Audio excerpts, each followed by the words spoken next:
initiative and the AG's office in the Supreme Court last week. Well, I think I can put this in perspective, but first, consider an analogy. What if you decided this fall that you were going to run for city council or school board, and you went to the county clerk with your declaration of candidacy to file it and have your name put on the ballot? Now imagine that the county clerk doesn't like you. The county clerk doesn't have to like you. The county clerk can campaign against you if the county clerk wants to. They can vote for the other candidate. But imagine that the county clerk, instead of just simply listing your name on the ballot like you would ask them to, listed your name on the ballot as that idiot, John Doe, so that everybody who picked up their ballot would know that the clerk was saying that they really shouldn't be voting for this person. That's exactly what the Attorney General's office did with this initiative. Now, it doesn't matter if Raul Labrador wants to go off and, without abusing his position, campaign against this initiative. But the Attorney General's job in this situation is simply to describe what the proposed initiative would do. What they did was that essentially the same thing as saying that idiot John Doe on the ballot. They tried to make it seem as ridiculous as possible, using language that nobody else in the country had ever used to describe something like this. They were intentionally trying to use a description of this initiative that would discourage people from voting for it.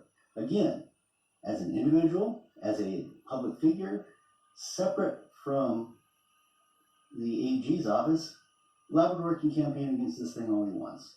But it's an abuse of his office to intentionally try to game the system, essentially saying that the voters aren't smart enough to get it right unless he tips the scale in the direction he thinks it should go.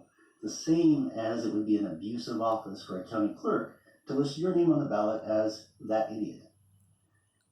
And so you and I, the taxpayers, now get to pay Reclaim Idaho's attorney's fees because they had to go to the Supreme Court and point out they hadn't done it right. Now, there have been some that have pointed out that the suggestions that Reclaim Idaho made to the Supreme Court got rejected. There would have been no opportunity to make suggestions to the Supreme Court if the Attorney General's office had done their job in the first place.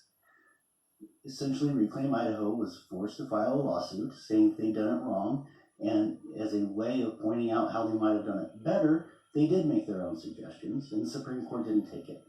But the Supreme Court did determine that the AG's office was in the wrong, they hadn't done their job, they were gaming the system, and they determined that the taxpayers, the Attorney General's office, gets to pay for it.